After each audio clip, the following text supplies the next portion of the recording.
دیکھیں یہ جب آپ پوسٹ پڑھتے ہیں نا تو آپ کو ایک چیز ذہن میں رکھنی چاہیے کہ جب ایک ایم ایل اے یہ بات کرتا ہے تو یہ ان نوٹس نہیں جاتی ہے نا. یہ کوئی عام یوٹیوبر نہیں، میں بارہمولہ کے نمائندے کی حیثیت سے بات کرتا ہوں. بارہمولہ کے لوگ کیا چاہتے ہیں؟ امن ہو کہ جنگ ہو؟ امن ہے نا. آپ مجھے یہ بتاؤ، اگر میں اپیل کروں گا تو کس کو کروں گا؟ سیدھی سی بات ہے سر. میرے ملک کے پرائم منسٹر کو کروں گا نا، کسی اور کو کروں جی گا؟ تو میں نے اپنے پرائم منسٹر سے یہ کہا ہے کہ ہمارے ملک کی $500 بلین کی انویسٹ ہے ایران میں. آپ لوگوں کو معلوم ہے اس کا؟ ہمارے ملک نے $500 ملین کی انویسٹمنٹ کی ہے. اس کو 100 سے ملٹیپلائی کرنا تو یہ بلینز بن جاتا ہے. تو کہنے کا مطلب یہ ہے کہ ہیوی انویسٹ ہمارے ملک نے کیا ہے ایران میں، اور ایران نے مشکل ترین حالات میں ہمارے ملک کا ساتھ دیا.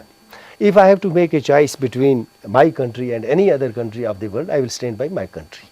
لیکن جہاں بات امن کی ہوگی، اگر میں اپنے پرائم منسٹر کو یہ کہتا ہوں کہ مجھے ایکسپیکٹیشنز ہیں کہ آپ کا ایک دوستی ہے اس وقت اسرائیل کے ساتھ، آپ کی دوستی ہے امریکہ کے ساتھ بھی، چاہے کاروباری ہے چاہے مجبوری کے کوئی بھی ہے، آپ کے تعلقات ایران کے ساتھ بھی ہیں، ہے نا. ایران نے ہر وقت ایک بڑا نیوٹرل اور بیلنسڈ اپروچ اپنایا ہے جب اس نے چوائسیز کی ہیں، اور اس کے میرے پاس کئی وٹنس ہیں. تو میں نے اگر پرائم منسٹر صاحب کو کہا ہے تو اس میں میرے کہنے پہ کوئی ایسا نہیں ہو گیا کہ انہوں نے کوئی بم چلا دیے کسی.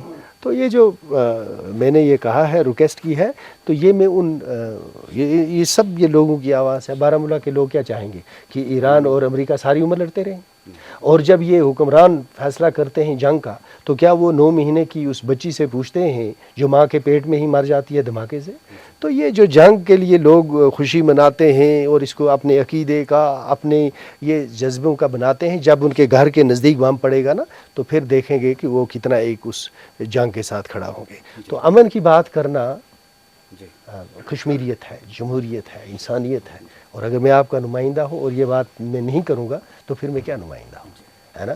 اگر آپ یہ سمجھتے ہیں کہ کوئی بھی کل ایم ایل اے بارہمولہ ہوگا، کیا پتہ ہے آگے کیا ہوگا، تو وہ یہ سوچے گا کہ میں صرف بانڈ ہی بناتا رہوں گا اور ٹرانسفارم کا فیوز ٹھیک کرتا رہوں گا.